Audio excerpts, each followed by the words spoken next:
What is going on, y'all? It is the Caveman back at it again with the Cave every single Tuesday, each and every week at 9:30 p.m. Eastern Standard Time. I, the Caveman, will take to the airwaves to have an awesome guest that will join me each and every Tuesday. We're going to shoot the shit when it comes to the NFL, when it comes to the Buffalo Bills. You guys know how we get down around here in the Cave. I'm very excited to have Sterling on the show this week. Sterling is part of the Buffalo Rumblings. I'll allow him to introduce himself once I bring him in here, but I'm very excited to shoot. Have some very good conversation with him tonight and pick at his brain a little bit. So I'm going to bring him on right away. And without further ado, my guest, Sterling, man. How you doing tonight?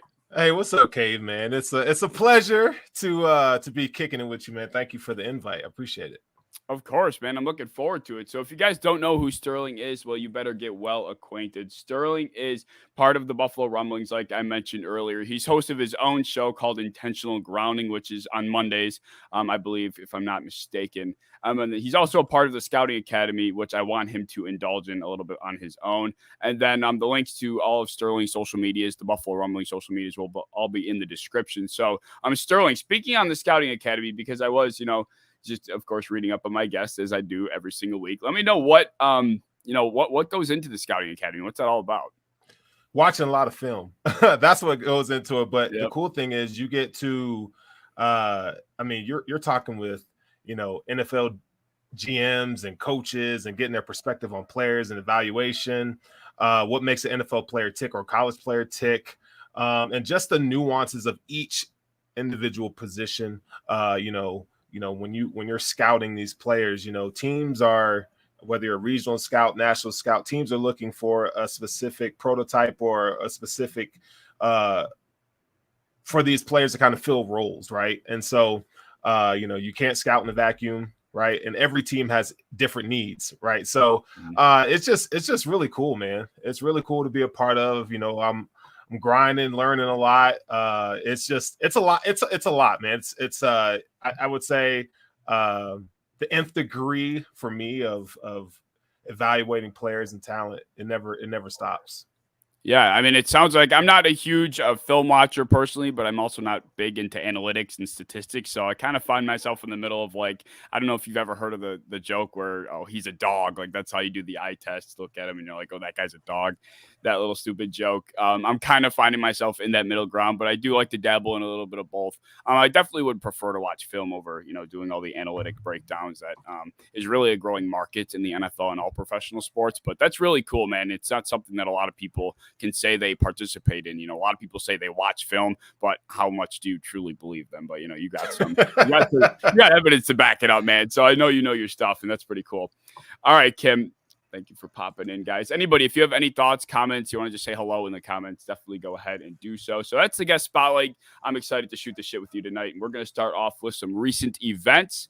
The first recent event that I wanted to touch on because, the city of Buffalo and anybody associated with Buffalo sports, definitely, this has been on the radar. Kim Pegula has not been doing too well as of late.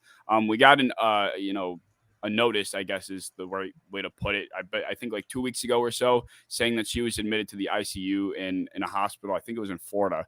And they never gave any information as to what happened or why she was there, but just, they were keeping it private and to respect their wishes and that, hopefully she'd have a speedy recovery. And ever since then, we really hadn't heard anything.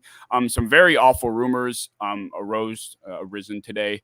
That we don't have to gloss over or bring attention to. But the Buffalo Bills did release a statement. The Pegula family did release a statement saying she is, resting and, getting better as the days progress. So this is something I definitely just wanted to bring to light because, everybody's starting to talk and, we haven't been hearing anything.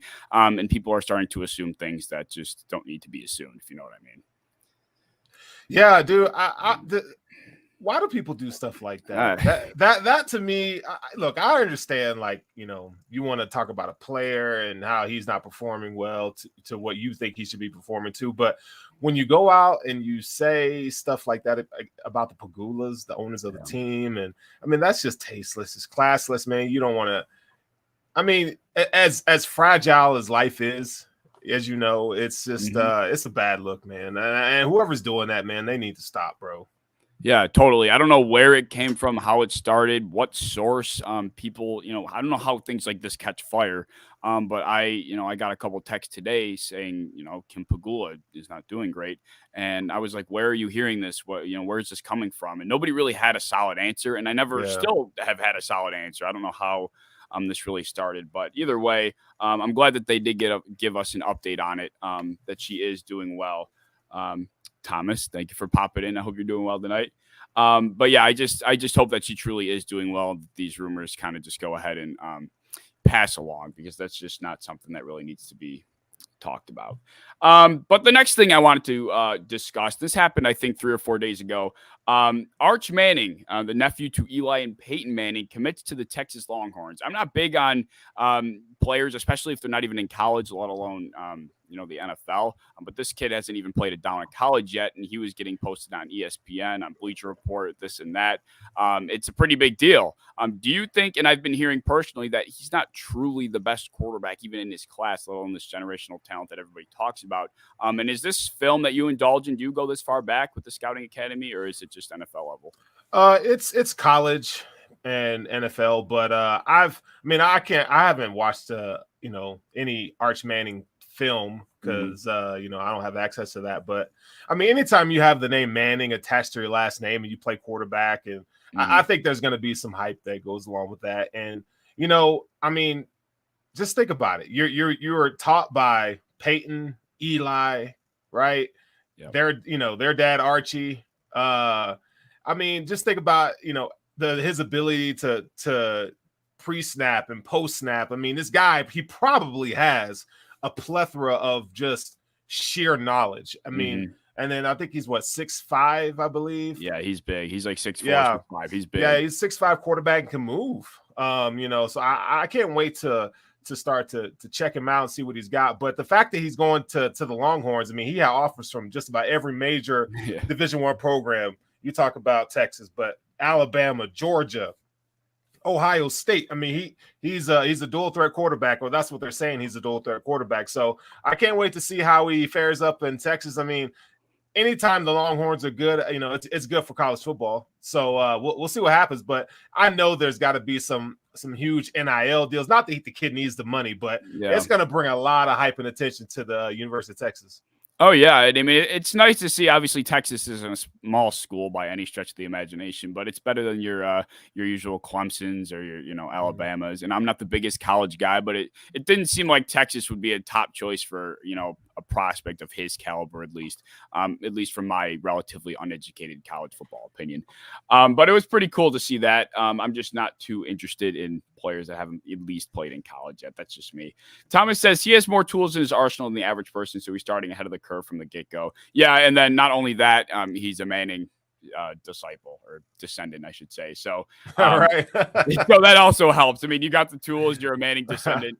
You're going to have a lot of hype around you, so you're definitely right about that. The other piece of recent news that we got, which just came out today, Terry McLaurin, wide receiver for the Commanders, signs a pretty massive extension, 3 years at $71 million. This puts him in top 5 wide receiver money. And I wanted to ask, is Terry McLaurin, in your opinion, a wide receiver worthy of top 5 wide receiver money? I don't consider him one of my top 5 wide receivers, but I think, when you reset the market for wide receiver, I think, that's right in line with what he's expected to get. 3 years, $71 million extension. We do know that, or there are rumblings that, he might not want to play with the Commanders. I mean, he was, a scroll, but I think a lot of that's just contract talk. But I think more importantly, they have to try to get a long-term answer quarterback. I mean, if you're really going to maximize that contract and that player, the Commanders going to have to start getting real serious about drafting and developing a quarterback. I just don't think Carson Wentz. I think he's a step in the right direction. He's a stopgap, but he's not anything long-term. So, hey man, anytime a player can get the bag, I'm all for it, man. Get that bag, get that money. Yeah, totally. And Terry McLaurin, you mentioned about resetting the market. I think top 5 wide receiver money, that'll only remain for so long. There are going to be other guys that come along the road in a relatively near future that will be getting money that will push Terry McLaurin out of the picture. But I mean, if you're the Washington Commanders, you could not have let Terry McLaurin go. Right. I mean, you were going to have to pay him. As you mentioned, there were rumblings that he was disgruntled, but at the end of the day, I think it was kind of obvious that they were going to have to give up whatever he was requesting, because if they lost Terry McLaurin, I mean, not that they had much of a chance to make that much noise as far as the deep playoff run goes, but you can kiss that goodbye without Terry McLaurin. So and think how impressive it is that he's had 2 consecutive 1,000-yard seasons. And as a rookie, I believe he had like 900 some yards with terrible quarterback play. I mean, the kid can ball out, and I'm a University of Michigan fan, so he played with Ohio State, and he was just destroying guys left and right. And he was probably the third option on that team. So, he's a baller for sure. Yeah, definitely. I mean, I consider Terry McLaurin one of those guys that, you give him a top 10 quarterback, top 12 quarterback even, he's probably surpassing 1,200, 1,300 yards, roughly in the 8 to 11 touchdown range. Like, he's going to be putting up those numbers, to display the talent level that he plays at on a week-to-week basis. Do you think Carson Wentz is the best quarterback he's probably had at this point in his career? Yeah, I'm going to go ahead and say, yeah. I know a lot of people are down on Carson Wentz. And, after all, he did have like 27 touchdowns, 7 picks. Now, it's the decision-making that people are just kind of over with. He does need to do better in terms of protecting the ball. His ball placement needs to improve. And all the stuff behind the scenes, man, just the type of leader he is. I can't speak to it, but just the things you hear. Same stuff that was in Philly. You heard the same stuff with the Colts. I mean, you kind of want him to right the ship, but isn't it kind of funny that this is the guy who, when Josh Allen came out, a lot of people projected or thought that he was going to be like same kind of almost similar kind of body type archetype. And Josh Allen has just, superseded him in so many levels. I think it's kind of ironic. Oh, that's very ironic. I mean, that's a good point. There are a lot of guys that Josh Allen, the Cam Newton comparison to Josh Allen, that's kind of what everybody thought Josh Allen could be at best. Same with Carson Wentz. He fell in that ballpark. And now Carson Wentz, Josh Allen is the one setting that bar, and guys are coming out of college, with these high hopes, and people are saying, oh, they're the next Josh Allen. It's kind of crazy what Josh Allen has done in just a short period of time, not only with the Buffalo Bills, but in the sense of a broader landscape with the entire NFL and the way people look at quarterbacks. We are a blessed fan base, if I do say so myself. All right, so that was the recent news. So that was, news right now is obviously extremely slow, so there's really not that much to be going on and talking about. So we're going to move into the this is the Q&A segment. Okay. So the first question I have for you in the Q&A segment is going to be this Buffalo Bills question. Who are the 3 best Buffalo Bills players of all time, in your opinion? Oh, man. Bruce Smith is he's tops, man. Yep. I would have to say you got to throw Jim Kelly in there. And then I would say Thurman Thomas. Those are my 3. Those are who I think are the best 3 of all time. Now, Josh Allen's going to get there, right? Josh Allen's going to get there. But, those are the top 3, man. Yeah, I saw this question floating around on Twitter, and, the same few names, constantly were popping up. You saw Jim Kelly in there. Josh Allen was getting a lot of recognition in this kind of conversation. Bruce Smith was an automatic. If Bruce Smith isn't in your top 3, then, you could throw your list out the back window. Right. Thurman Thomas was obviously in there. OJ was up there in that conversation. I guess it all depends on how you view best. I think there's a big difference between like best and great. I would, define Josh Allen as, at least in my opinion, by far the best Bills quarterback, I'll say, to ever wear a Bills jersey. So I throw a guy like Josh Allen in there before Jim Kelly, because I think Jim Kelly was obviously much more great than Josh Allen has been up to this point. But at the same time, Josh Allen is a better and far greater quarterback. Better. We'll stick with better. But I don't know. No, I agree with that. But it kind of goes to, it's like this. Like Jordan was the best player of all time, is the best player of all time, but he did so much more. He made basketball global, right? Jim Kelly made quarterbacking in Buffalo. Like he helped put Buffalo on the map. You know what I'm saying? So It's not, I agree. I think that Josh Allen's the best quarterback to ever put on a Buffalo Bills uniform from talent to all that. But Jim Kelly, what he was able to do, just he's got to be up there, man. Josh Allen, if he wins a Super Bowl, he passes him, right, in terms of influence and stuff like that. But I think Jim Kelly and Bruce Smith, Thurman, they put Buffalo Bills football on the map. Yeah, that's a fair point. I mean, when you consider, you talk about the Buffalo Bills before the Josh Allen era, I mean, the only Buffalo Bills team that was talked about, even worth mentioning, even was the, that team, that roster, Jim Kelly, Thurman Thomas, Andre Reed, of course, Bruce Smith. Nobody talks about any other era of Buffalo Bills, at least outside of Buffalo. So they definitely deserve the recognition for that. So I'm right there with you on that. And Dave says Steve Tasker, all-time best Bill. Hey, I mean, to each their own. Right. To each their own. Question number 2, which is an interesting one that I want to get your opinion on. So I've been seeing, to give a little context behind this question, it seems like when comparing, giving a list of wide receivers, I always see Tyler Lockett above Brandin Cooks. And I very rarely find an opinion where Brandin Cooks is, above Tyler Lockett. And I was thinking to myself, what does Tyler Lockett do, or how much does Tyler Lockett do better than Brandin Cooks? And what kind of career has he put together to really solidify this consensus opinion that he is better than Brandin Cooks? And it almost makes you think, I think Brandin Cooks is better. The more I, looked into it, I looked at the statistics. I don't know. I wanted to get your thoughts on this. I mean, I think Brandin Cooks is a better wide receiver. Okay. It's just that he plays on trash teams. That's the thing with Brandin Cooks that you have to.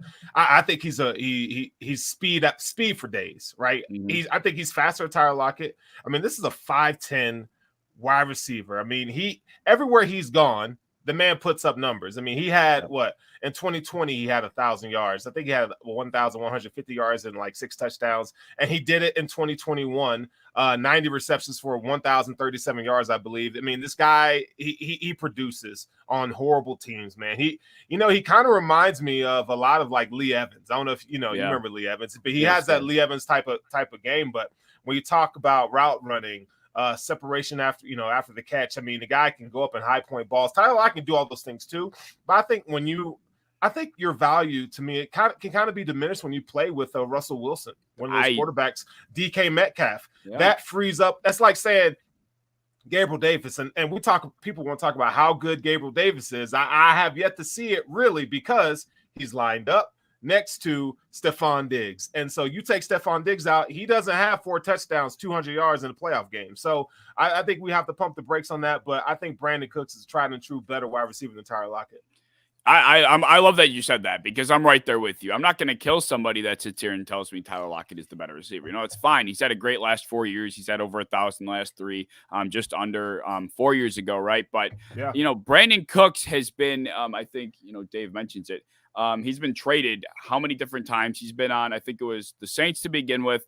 Then it was, I think, the Patriots for a season, then the Rams, and now he's with the Texans. I might have got the order incorrect, but he's never been in, aside from the Texans, of course, an awful system. He's never had a bad quarterback before the Texans, but he's always been consistent. No matter who you have playing as your quarterback, staying with a team for a maximum of 3 years with the Saints, and that being your longest tenure with a single franchise. I mean, it's difficult to be bouncing around like that, having different systems, different quarterbacks, but it doesn't matter. I mean, he seems like he fits, plugs and plays with anybody. Right. He's been playing next to, and that's, something I really admire about Brandin Cooks. And when it comes to Tyler Lockett, I get very, not just with Tyler Lockett, but with some individual players, if I look at their situation, I think the situation benefits them more than they benefit, or more than they help the situation, I guess, if that makes sense. I kind of hold that against them. Tyler Lockett's best part of his game is his deep game. He's one of the best deep ball receivers in the NFL. You're playing with one of the best deep ball quarterbacks in the last decade in the NFL, and Russell Wilson for your entire career. Yeah. So it's kind of a match made in heaven, Kind of different. So it's like, you look at Brandin Cooks, his situation's never been the same, on a very consistent basis, been bouncing around. And now he's been doing what he's been doing before with the Texans and Davis Mills. And it only solidifies my thought. And Tyrod Taylor. And Tyrod's in and there, Tyrod right? Taylor, so, too. I mean, that's impressive, man. Because we know Tyrod's reluctant to throw that deep ball. Yeah, totally. And Brandin Cooks, you mentioned it. Brandin Cooks has a high point ability that I really don't think I've seen Tyler Lockett, at least no plays really come to mind where I'm like, wow, Tyler Lockett really went and got that thing. Brandin Cooks has a few of those plays with the Texans. He has a few of them over the course of his career. So, I'm a Brandin Cooks guy, and I'm glad we see eye to eye on that, because I wasn't sure what the whole consensus opinion where that came from. All right, so that was my second Q&A. My final Q&A question, another receiver-based question. Who will be the first wide receiver in NFL history to hit 2,000 yards in a singular season? Justin Jefferson, man. Yep. Justin Jefferson is that guy. He is him and Jamar Chase, man. Those two guys are special. They are special. I would say Justin Jefferson is a better wide receiver right now than Jamar Chase. Just his ability to his release package, how he sets up DBs.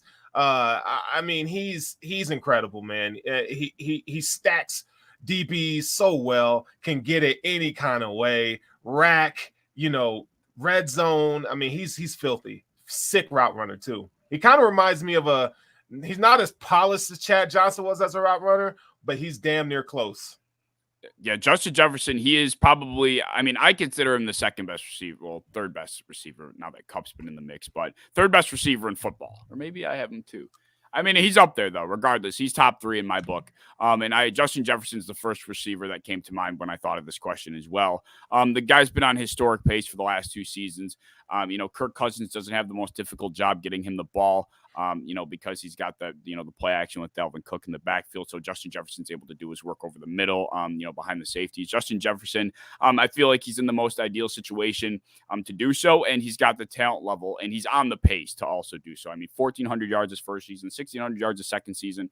It's only going to increase, at the rate he's going. He's shown no signs of slowing down. And I don't know if you saw the tidbit where apparently Justin Jefferson said that Kevin O'Connell, ever since he's gotten here, he's made it a focus that the Vikings are really going to try and be a pass first, more of a pass heavy team. And the Vikings, they've been kind of, getting with the flow of things where they've been passing more, but they're definitely probably middle of the pack when it came to pass percentage, per play of their plays, I should say. So they're not one of the most pass heavy teams. So you add that into this equation and Justin Jefferson's going to be getting more targets, more volume, and they're throwing the ball more. I think it's just the perfect recipe for Justin Jefferson to be hitting that benchmark. Yeah, 2,000 yards. That's a hell of a lot of yards for a wide receiver. But it'd be nice for the Vikings to kind of go pass centric, like you mentioned with Dalvin Cook, and these guys are still running I-form in some plays, running Dalvin Cook, and you're like, yo, that shit's old. Yeah. So the fact that they're stepping into the new realm of the NFL offense, and they're going to be funneling all kinds of offense and targets. I would assume probably Justin Jefferson probably is going to get like 160 some odd targets. So he's going to get his share of a look. So yeah, totally. And I think the most popular answer to this would probably be Justin Jefferson. Jamar Chase is definitely going to be in that conversation. I know there's probably a smaller group that will say Cooper Kupp. I don't know if Cooper Kupp does anything close to what he just did this past season. I think he'll always be great. He'll always be putting up statistics, that are putting him, top 7, top 5 conversation. But I don't know, man. The connection he had with Matthew Stafford, it almost seems too good to replicate again. So I don't know if I can put him in this conversation personally. Yeah, and I would say the Rams, they believe in running the ball. They believe in a balanced offense, right? Yeah. So, if Kevin O'Connell is really serious about the Vikings going pass heavy, then it's very well possible that you got Adam Thielen over there, so you're going to be. It's just a nice marriage for the both of them. Yeah, and not to mention there's 17 games in a season now, so the opportunity is only they're only going to increase. Whereas before, I think it was Calvin Johnson prior to Cooper Kupp who got very close. Now you get 17 games. The biggest obstacle will be staying healthy for all 17 to be able to get to that benchmark. But Justin Jefferson is the guy that came to mind first for me as well. All right, so that covers the Q&A question. So let's move into the Would You Rather section of the show. So as I mentioned before, I'm going to give you a player. You're going to tell me which player you'd rather have between the two. The player that I'm going to be using for the Would You Rather is going to be Khalil Mack, pass rusher, linebacker for the Los Angeles Chargers. So Khalil Mack against Matt Judon, first matchup. Oh, give me Khalil Mack all day. Khalil Mack, man. I think one of the things I appreciate about Khalil Mack as a pass rusher is like he can do just about anything. Power rush, convert speed to power. He has hand power. I mean, just everything that he does with his hands and bend out on the edge. And I mean, he's that guy. He's that guy. Matthew Judon's nice, but Khalil Mack is that dude. No, I'm right there with you. I think Khalil Mack, despite coming off the injury, he's a little bit up there in age, but he was still. I think he had how many games did he play last season? I think it was like 6 or 7. I think he still had 4 or 5 sacks, so he was still playing at a relatively high level for a guy getting up there in age. So I'm right there with you with Khalil Mack. But the matchups are only going to get harder. So Matt Judon was kind of the easy. Taking it easy on me, huh? We're going to make it harder. Next up, we got Khalil Mack against Chandler Jones.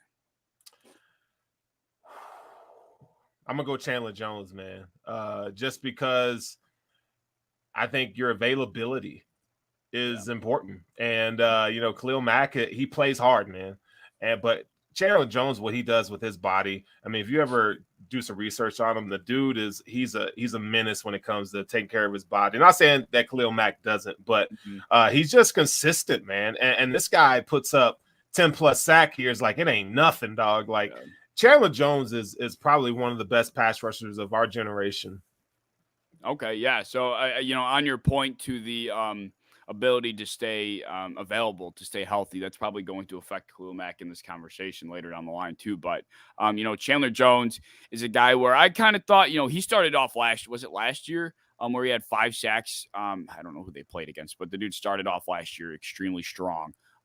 Maybe it was 2020 if I can't remember correctly, but I remember he had like 5.5 sacks, 2 forced fumbles, fumble recovery. He went crazy to kick off the season. And I kind of thought he slowed down as the year went on, but granted, while being with the Cardinals, I don't think, once JJ Watt also got hurt, I think that also hindered his ability to get to the quarterback because without other help, how that road goes. But the next matchup, which I feel like, I don't know who you're going to go with here, but we got Jadevevon Clowney. 2 guys that I feel like are in a kind of similar boat. I don't know. It's Khalil Mack. Jadevevon Clowney, he had a good year last year for Jadevevon Clowney, but we still haven't seen him, and I don't think he'll ever reach the expectation that we all have for him coming out of South Carolina. I just don't think I think he's a really good run defender, but as far as rushing the passer, I just feel like he's not a good pass rusher. Yeah. Okay. Wow. I mean, I think we saw him coming out of, or when he came out of college. I remember seeing that highlight of him when he just burst through the guard. I think it was between the guard and the center. Oh, it was Michigan, and it was Vincent Smith was a running back. And he just killed him. Yeah. Trust me, I was watching that game, and I'm like, holy. What I was like, bro, did his head just come off? Did the dude's dreads just pop off? Like Vincent Smith, like you've never heard of Vincent Smith ever again. It was over. He ruined his career. He's done. That was the hit that put Jadevevon Clowney on the map. That was the highlight that everybody's like, oh shit, watch out for this guy. In the first few seasons with the Texans, I think he played up to that level of expectation. Maybe not quite as high as some people, possibly, would have hoped him to play to. But I still thought for the first couple of years that Jadevevon Clowney did play to the round that he was drafted in, the selection he was taken at. But, there was a question posed. I'm not sure if you're familiar with Hansel. He's with Cover One now. But he posed the question, is Jadevevon Clowney a bust for where he was drafted? No, I wouldn't say he's a bust. I just anytime you can get a guy with that physical ability, and like I said, he's a really good run defender. We just had a lot of hype attached to him, but I still think he's a good player. I think he's this year I project him to get maybe 6 sacks this year, and that's not bad. I mean, when you think about how quick these quarterbacks are getting rid of the ball, 6 sacks is a good season. Yeah, totally. I mean, and for a guy like Jadevevon Clowney, he's had a couple. I think he's had injury struggles throughout his career up to this point. He's been bouncing around. Did he go from? Why do I feel like he was on 3 teams? Was it just Houston and Cleveland, or was there another team in there? The Titans. Was it the Titans? I was thinking the Yeah. Titans. I kind of felt like that was like I was getting him and Bud Dupree kind of confused. Yeah, the Titans, man. Yeah, it was the Titans. Wow, I forgot he even had that stint. But for a guy that's bounced around for a few places, I think he's, kind of put his career back on track with the Browns. Playing next to Myles Garrett always helps. But there you go. There you go for our man Myles Garrett, or Jadevevon Clowney. I'm sorry, but I am taking Khalil Mack there as well. But the matchups aren't over. We still got 2 remaining. The next one, for a guy that really had one hell of a postseason run, Khalil Mack versus Trey Hendrickson. Trey Hendrickson, man. Right now, Trey Hendrickson. Now, over a career, obviously, it's Khalil Mack. But Trey Hendrickson, man, I wanted the Bills to go after him when he became a free agent. And I got a lot of flack for it because, all the money. And it's as you saw, the money, them damn dollars don't matter to Brandin Bean and the Pegulas because they got them Pegula bucks. So I don't want to ever hear about, it's the money. No, Trey Hendrickson bought out. He was one of the reasons, that defensive line, and he was one of the reasons why they went to the Super Bowl because that guy played out of his ass. Oh, yeah, 100%. I mean, I'm of the opinion that, and this is a whole tangent that we can indulge into, but without wasting too much time, I'm of the opinion the Bengals defense is what got them to where they were, in pairing with Ja'Marr Chase and the Joe Burrow connection. But I mean, you talk about the Titans game. Granted, Ryan Tannehill threw just an absolutely blind read, but I mean, they intercept Ryan Tannehill on a potential game-winning drive. They set Joe Burrow up in basically field goal range to kick the game winner against the Chiefs, of course. They make the stop in overtime. They shut Patrick Mahomes down for an entire half of football to come back in the game. Against the Raiders, they stopped Derek Carr right outside the end zone. I think they were at like the 7 or the 8-yard line, and they made that goal line stand. So that defense was really what kept the Bengals afloat in a lot of huge situations. Of course, the offense of the Bengals deserves all the credit in the world with Joe Burrow, Ja'Marr Chase, T. Higgins, etc. But that defense, in my opinion, is what got them to where they got to in the Super Bowl ultimately. Trey Hendrickson he was the leader of that, and he, doesn't matter how much money you spend on a guy, if he's getting you to that place, right. He's worth every penny. Yeah, and that whole Super Bowl run by the Bengals was probably the most improbable, easiest Super Bowl run I've ever seen a team. I mean, you get the Chiefs after one of the greatest wins in NFL history. How emotional is that? How much? I mean, that took a lot out of them. You saw that they weren't playing their best ball that day. So, it's not the Bengals' fault, but I think I pump the brakes a little bit when I hear the Bengals making a deep playoff run. I just don't see it. I don't think they're there yet. Yeah, I think so too. I think the Bengals, this is something we might get flack for because I know there's big Bengals bandwagons out there right now. But I don't even know if they make the playoffs this year. I think the Ravens' injury struggles was a major player in the Bengals squeaking in. And the Ravens are going to be healthy this year. I think Lamar Jackson is going to get back to his old ways. And that Ravens team that always plays fundamentally sound. They were competing down to the wire, with some of the top teams. They took the Packers down to what I thought was a 2-point conversion with, Tyler Huntley at quarterback. So this team, I think they're going to be bouncing back, and who knows what's going to happen with the Browns, but they're in a tough division. I don't even know if they make the playoffs, to be perfectly honest with you. Facts. So, yeah, that's going to be an interesting, fold for the Cincinnati Bengals. But the final matchup that I have for the Would You Rather is going to be Khalil Mack versus Joey Bosa. I kind of think I know where you might go with this one. Joey Bosa. Yeah. Joey Bosa, man. Yeah. Even though I hate it just because Bosa is an Ohio State guy. But Joey Bosa's that dude, man. He's real good. Mama, there goes that man, Joey Bosa. The only problem with Joey Bosa, the Bosa brothers, they're always damn hurt. Like, they're always hurt. Gets on my nerves, bro. Gets on my nerves. Are you of the opinion that Nick Bosa is the better Bosa brother? I think Nick's the better Bosa brother. I would agree. I think he is. Yeah, they're definitely, I don't know, something about, I think Nick's presence, granted he plays, he's on a much more defensively sound team. The 49ers are always, a great defensive team. The Chargers have their issues here and there. But I don't know. I feel like Nick Bosa definitely he brings more of a dominant X factor to the game. And maybe now that Joey Bosa has a bit of a better secondary to help him out, he'll be able to get to the quarterback, a bit more this season. But right now I think I'm also of the opinion that Nick Bosa is the better brother. All right. So that wraps up the would you rather section. So let's get into, I have the hot take for the night. And this is an interesting one. And I want to get your opinion on it. I got to stop making it a black background like that. All right. So my hot take is something I've kind of been thinking about. Not sure if I'm fully sold on it because, like I mentioned before the show, I was kind of having a hard time finding one. I'm usually full of them. But this week I was kind of struggling to think of one. But this is what I ultimately came down with. The New Orleans Saints take the NFC. I think this is a season where the NFC is obviously extremely weak. The Los Angeles Rams, Super Bowl winners, aren't going to be coming back full strength in comparison to what they were last year, at least. I think there's something about the Tampa Bay Buccaneers that I'm just not sold on. There's just narrative forming in my mind that Tom Brady doesn't really want to be there, but kind of had to go back because he unretired and he still wanted to play, but the Dolphins thing fell through. As far as I'm concerned, that's all true.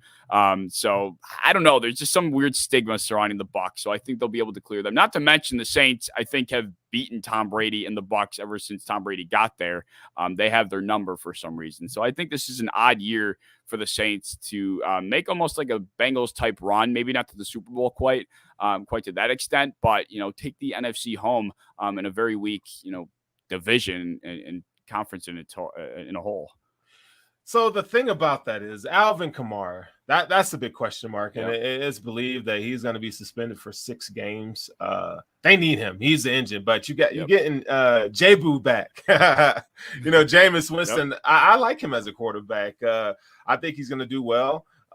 Chris Olave, and Michael Thomas coming back. Like Michael Thomas, when was the last time we see Michael Thomas play football? So, but I still think he's a really good wide receiver. But I really, really, really like the addition of Chris Olave. And if you go back and listen, Jameis Winston is talking real nice about Chris Olave and how he's approached the game so far early in OTAs and stuff. So I think it's a good indication. Now, I still think Tom Brady's that dude. And, in order to beat a man, you got to beat the man. But this is if there's any year where you can take control of a down NFC, I think this is the year you got to do it. And I would say look for the Minnesota Vikings to be right up in there. I mean, the Packers aren't that good anymore. Their defense is good, but I still want to see what Aaron Rodgers is able to do with those new weapons, Sammy Watkins and Randall Cobb. And, they got a wide receiver from North Dakota State that I really like, and Christian Watson. So I want to see how that kind of meshes together. But I say the Vikings have a shot to be in that conversation as you have the Saints right now. Yeah, definitely. The Vikings, I feel like every year I have this, this is a whole conversation in itself too, but I have this thing against Kirk Cousins personally. There's something about him. He puts a pretty stat sheet up every season, but I'm just not sold on the guy he is. And the Vikings every season, I feel like it's the same narrative with them, right? They're going to get healthy. They had a big defensive player. They signed make a big signing in the offseason. Of course, they got the weapons on the offensive side of the ball. This is the year that they're going to make the run. And it seems like that's been the narrative for the last 2 or 3 years now. And they continuously fall flat on their face and short of expectations. So I'm waiting for that to actually dissipate before I make any assumptions with the Vikings. So it's more of like I'll see it when I believe it type of thing with them at the moment, in my mind. But, like you said, with the Saints, with the Vikings too, if there's a year for a team that hasn't been in control to take control, it's certainly this season. And, with the addition of Zadarius Smith, they went out and hired Kevin O'Connell this offseason. They cleared out the management as well. So, that team it's got a new face. And, even though the Kirk Cousins extension was a little bit questionable, they still certainly have the talent. Yeah, it always is. I have a question for you. So you mentioned that the Vikings is a team, the NFC team that kind of never lives up to expectations, right? Who is the AFC counterpart to that? The AFC counterpart, the team that never lives up to expectations. I got to go through. I mean, not the Bills, of course. The Patriots. No, they're not in there. Dolphins. No, not to the quite extent. The team that comes to mind just because of a very small sample size is would be the Browns. Okay. They go into this season. They got Clowney, of course. They got Myles Garrett. They got John Johnson in the secondary, Greg Newsome. They have a pretty damn good secondary. Denzel Ward had one hell of a year. It was, of course, Baker Mayfield ultimately was the anchor. Whether that was his fault or what with the injury, blah, blah, blah. But the Browns, after taking the Kansas City Chiefs down to the wire, the previous year, everybody was kind of expecting the best of them. And I was scared of them, to be quite honest. The Browns were a team that I thought fit the archetype that could beat the Buffalo Bills, and they fell flat on their face. But I feel like that's just not a big enough sample size, but I just don't know who else really sticks out. I got one for you. All right, let's hear it. The Chargers. Yes. Always one of the top rosters, right? But it's like, and they start off hot, but they always F it up in the end. Colts. That's an interesting answer too. Colts. I think. Oh, that's my guy Charlie. What's up, dude? Colts, man. Man, which ones? I don't know if I like the Colts or the Chargers better as an answer for this one. I feel like the Chargers have more star-studded talent, so people, based on face value, expect more from them. But at least in my opinion, the way that the Colts operate, I like their style of football. The ground and pound, Jonathan Taylor, very rough in the trenches. They have one of the, best defenses when it comes to forcing turnovers in the entire NFL. I just feel like the Colts, they fit this very well too. But of course, their quarterback play, same kind of similar to the Browns. Even it continues to fail them. But for the Chargers, it's been just a defensive collapse for the last 2 years. But do you think this year is the year that the Chargers really take over? Is that the Chargers division to take? I think Denver's going to have something to say to that, and the Chiefs. I mean, it's the Raiders. Still, the whole division is just solid. But I do like the moves that they made. I really do like the moves. But I think it's going to be. We know that their roster is stacked from top to bottom, but I think it's going to be a mental thing. Can they get over that mental hump? Right? You got a young quarterback in Justin Herbert, which we've seen him play well down the stretch or in crunch time. But I think it's going to take more than just Justin Herbert. I think, all these guys are going to have to buy in and get over that mental hump of like actually getting to the playoffs and doing something there. And that's not something that you can pay for. I just think that's earned. You got to earn those stripes, man. And we want them to be on their way. But again, one of the best rosters. They've always had one of the best rosters. Mm-hmm. And this year they can probably say they got one of the best rosters in the league. But let's see it.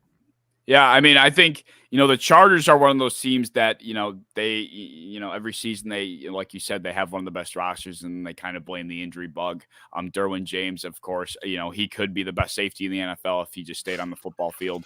If this is the year he's able to stay out there with J.C. Jackson, Khalil Mack, Joey Bosa alongside of him, it's really hard to imagine that they aren't the best team in that division just because of all that star-studded talent. But, one or two injuries like they've experienced in the past could really derail a team like that because their depth is their biggest concern at the moment. They have, Keenan Allen and Mike Williams. Outside of that, I think Jalen Guyton's still there.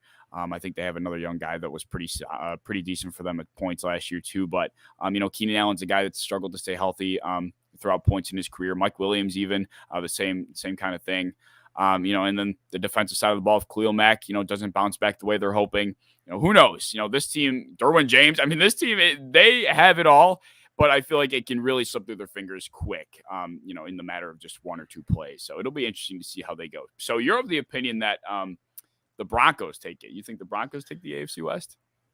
I think, look, Russell Wilson, that defense, and Justice Simmons, Bradley Chubb, it's nasty.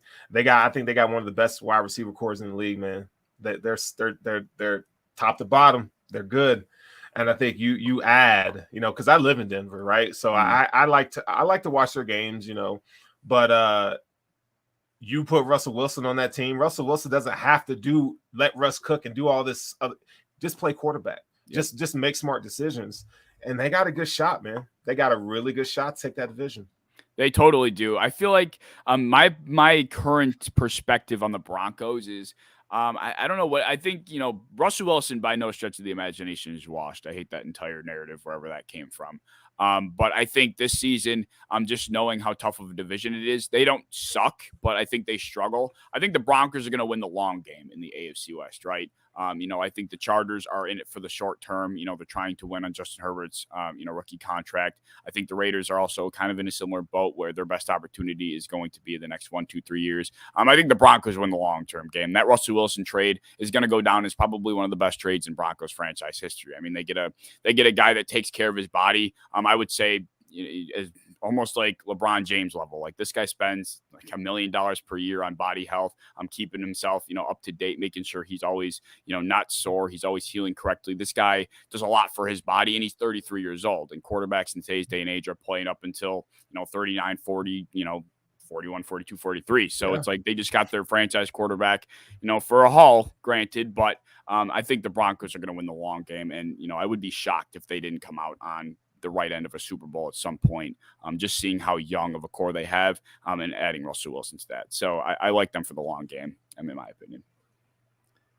All right. Colts. Anything in the chat? Dave says Colts are going to suck this year. I don't know about that. That division's weak, man. Yeah. So I don't know. I don't think they're going to suck. Yeah, I don't think so either. I think the Colts take the AFC South, in my opinion. It'll be tough. Tough for them not to take the AFC South. If they don't, that's a big disappointment. Once again, kind of fitting that question you asked earlier.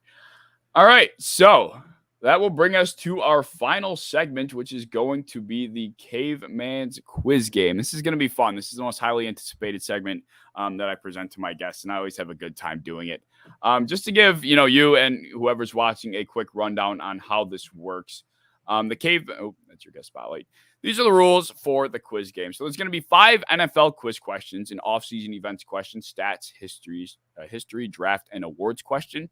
Each question, you're going to have the option to choose the easy, medium, the hard, easy being 10 points, medium being 20, hard being 30 points. If you get that question correct, you will be having a follow-up true-false question, which will be worth half of the question you originally chose. So say you took an easy question, the true-false will be worth 5 points if you earn it, or if you get it correct. You'll get 1 mulligan per game. So if you get a question wrong, you want to get, another chance at it, you'll be able to. And then there's one final wager question, which similar to Final Jeopardy, if you're familiar with it, you put a certain amount of points down depending on how many you have left, and you ask the question, put that amount of points in the line, and you either get those points doubled or you lose them all. So yeah, is that clear? I know it's kind of a lot. It's kind of a lot at once, but that is how it goes. All right, so let's not waste any more time. First question, it's an off-season events question. Do you want the easy, the medium, or the hard one? Give me the medium. I mean, because it's events. All right, so the medium off-season events question is going to be this. Where did defensive end Jerry Hughes sign this offseason? Texans. Correct. The Houston Texans is the right answer. And the follow-up true-false is this. Defensive end Mario Addison signed in Houston as well. Is that true or false? True.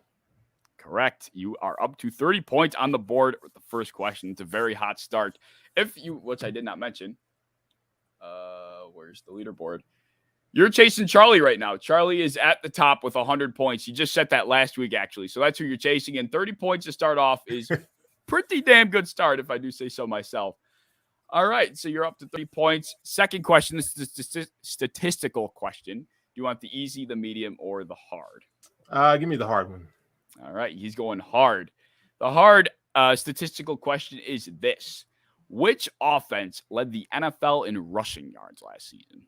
Oh, shit. The hard is hard. I should have probably prefaced that. Which offense led the NFL in rushing last season? Damn. Who would it be? It's funny because like when you're this deep in the off season, it's like if you would ask me that like in the last season and those, I'd be like, oh yeah, bop, bop, bop. Okay, hold on. I'm not gonna stall. I'm gonna answer it though. No, you're good. You're good. Take your time. No timer. Rushing yards last season. Which offense led the NFL in rushing last season? Damn. Ooh, you got me. Okay, hold on. I'm gonna give you somebody. I'm going through all the teams. How's it going, Pokemon? Nice to see you. I'm not going to go with the Titans. I got to say,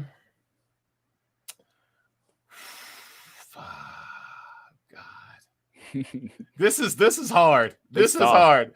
This is hard. Can I get a hint? Oh, no, that'd be cheating. That'd be cheating. Okay. I would say it's going to be an AFC squad. I'm going to say,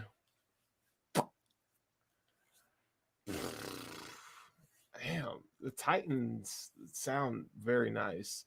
I would love to say the Ravens, but Lamar Jackson really didn't play. You know what? Just go with the Ravens just because. Even though that's not true. But it is not the Ravens.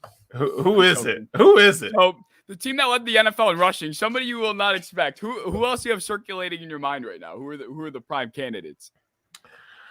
I would say the Bills are top 5, top 10 probably. The Vikings, San Fran. It is not San Fran. It is actually the Eagles. The Eagles. Oh, Jalen Hurts. Jalen Hurts went crazy on the ground. Miles Sanders, although couldn't buy a touchdown for his godforsaken life, did have a pretty good season on the ground as well. But Jalen Hurts led the way for the Eagles. They did lead the NFL in rushing. Something you would not expect. They're not a team that comes to mind when you think rushing. Eagles. I feel I am beside myself, sir. Okay. All right. So you do have a mulligan, I want to remind you. So if you want to use it for this one, if you want to use it for that one. Use it for that one. All right. So do you want the medium or the easy stats question? Medium. All right. So the medium stats question is this. Who led the LA Chargers in receiving yards last season? Mike Williams. Correct. It is Mike Williams. It's actually just by 8 yards. It was a very slim margin between him and Keenan Allen. Oh my God, I need to drink some water. All right, but yes, Keenan Allen is the right answer. The true false for the medium is going to be this. Mike Williams also led the team in total receiving touchdowns. True or false? True. The answer is true. You are correct. So that brings you up to what I think is another 30 points. So you're up to 60 points on the board, and you're only 2 questions in. Mulligan is gone, but that's a pretty solid start. Charlie, I'd be shaking in my boots right now if I were you. All right. So question number 3, we have the history question. This is NFL history, not just Bills history. Okay. It can go back to any time period, but it's not utterly ridiculous. I wouldn't do that to anybody. Do you want the easy, the medium, or the medium? hard? Let's go medium. All right, he's going medium. Back to it. How many years must a player be retired to be Hall of Fame eligible? 5. Correct. The answer is 5. That's another 20 points on the board. The true false is prior to 1989, the rule was 7 years to be Hall of Fame eligible. False. Correct. You didn't even blink on that. I pulled that one out of my ass. I had no absolute relevance to anything. That is completely false. I don't know where I even came up with that, but yes, you are correct. Wow, 90 points. It's going to be hard for you to mess this up. I can't lie. All right. Question number 4. This is the draft question. Any draft, it might be, could be this year, could be a year before. Okay. You want the easy, the medium, the hard? Just because I'm a draft guy, let's go hard. All right, he's going hard without the mulligan. No safety net this time around. In the 2000 NFL draft, this team was the first to have 4 first-round picks in NFL history. What team is it?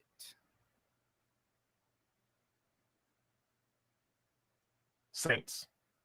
It is not the Saints. It was actually the Jets had 4 first-round selections in the 2000 NFL draft. I think they're the only team to also have 4 selections in the first round, but it was the Jets. Saints are an interesting answer. What made you say the Saints? Ricky Williams. Good point.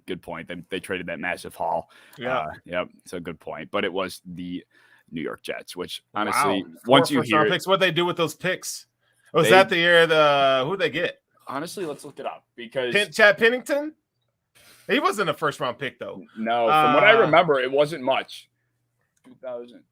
When I looked this up, when I first came up with the question, it wasn't much. I do remember that. Let's see. Sean Ellis was 12. John Abraham, 13, back-to-back defensive end. Oh, Chad Pennington was first round pick. He was 18. Okay. And then Anthony Becht, tight end, 27th. All right. 27. And then they went without a second-round pick, had a 5th, or had a third, a fifth, sixth, and seventh. All right, interesting. All right. But yes, they are the first to have 4 Bomb that one. Hey, I admire the aggression. You're only 10 points away. So take question 5 how you will. This is the awards question. Do you want the easy, the medium, or the hard? All right, so I got 90 points right now? Correct. So if I take the easy, I tie with Charlie. Is that basically what happens? Yes, and then you'll have the true, false, and the wager question. So a tie is kind of unlikely in this situation. Give me the easy then. I gotta get the dub. All right, he's going for the dub. The easy question is, have the Bills ever had a player win? Yes, Bryce Pop. You're right. It is. Yes, that was an easy one, right? 95, I believe. That would be, so that's 100 points total. The true false, which is worth 5 points. Bruce also won an NFL MVP. I don't know why I wrote also, but. Did he? False. Correct. He did not win one. It was just Thurman and OJ. Those are the only 2 Bills players to ever win an NFL MVP. So you take the lead. That is currently 105 points. So you get one last shot to increase, maybe drop your point total. I don't know how you want to play this, but the wager question, as I mentioned, you get to put down a certain amount of points. You get it right, you get those points doubled. If you don't, you lose them. You can do any amount. I won't, hamper you down to 1, 2 decimal points. Whatever you want to do. You know what? I gotta Caveman. I gotta see my name atop of the standing. So I'm gonna plead the fifth. I'm gonna take the dub. If somebody wants to challenge me on your show, I will be gladly to come back and take over my number 1 spot in the cave, baby. All right, so he's gonna. All right, I'll give you the question anyway. Because I want to hear your answer, but okay. He's gonna play it safe, which I do not blame him for. And by the way, you will be more than welcome to come back on the Caveman. It's been awesome. The question is, who led the Buffalo Bills in receiving touchdowns last season? Dawson Knox. It's not. Stephon Diggs. 10? Do you have 10? Diggs had 10. Knox had 9. Knox had 9. Okay. Yep. So good thing you played it safe. That could have been detrimental. That could have been bad, but you played it safe. All right. Yeah. Thank God. So because the way I set these up originally, just to give you some insight, when I first started doing the show, I was doing all these questions myself. So, I'm looking at the questions and I'm thinking, are these easy? Are they medium? Are they hard? But, as I'm looking at them, it's skewing my ability to understand if they're actually easy, medium, or hard. So eventually, after the Matt Perino episode, which I think was 6 or 7, I'm like, I can't keep doing this, man. I'm screwing this up. I need to start asking more people, getting a bigger sample size. So I've been sending out like a Google form to a bunch of my friends, and they've been giving me their opinions on if they're easy, medium, hard, and then I pick them through that. This ties into the conversation now because I asked this question to them. They all said Knox. I think one person said Diggs, but Knox has been the answer like 99.9% of the time. But anyway, yeah, you played it safe. You have 105 points and you are the leader. Charlie, I'm sorry, man. You're in the chat too. You're in the chat to see the downfall. But Charlie, just like Sterling, you're going to be more than welcome to be back on to take another shot at the throne. But Sterling, it's been awesome, man. It's been a great show. Thank you for hopping on. Absolutely, man. Hey, anytime I can come to the cave and kick it with you, man, I'm there. All right, perfect, man. It really has been a good time. And, I really enjoyed, picking your brain because I do think you know more than the average fan, watching all the film you do. You actually have some, as I mentioned earlier, evidence to back up your film watching. So I think that's pretty damn unique, pretty damn cool. So I appreciate it, man. Appreciate all the love. And, I do like your show format. This has been awesome, dude. I would love to have you on Intentional Grounding sometime. Definitely, man. You let me know and I'll be happy to hop on. I really appreciate that. But for anybody that's been in the comment section, anybody stop again, Charlie, I'm sorry. But thank you for watching. I really appreciate it. If you want to like, subscribe, do all that fun stuff to the channel. I'll be posting more content throughout the week, so be sure you're tuning in there. And of course, Sterling, why don't you give your own breakdown, man? Where can they find you at? Yeah, you can find me on the Buffalo Rumblings podcast network. I'm a new contributor over there, but I'm doing Intentional Groundings on Monday nights. In August, I'll start that back up. But once the season starts, that show will be on Sundays, and that'll be the Good Morning Mafia pregame show. So I'll be there to give you all the latest and the greatest of the Bills matchup. And hopefully, man, this is the road to the Super Bowl. Yeah, I mean, let's hope so, man. This is going to be a tough year, one hell of a year to try and do that, and I think it'd make that Super Bowl that much sweeter. But that'll be it, guys. Thank you for tuning in, and I'll see y'all later. Peace. Go Bills. Later, bro.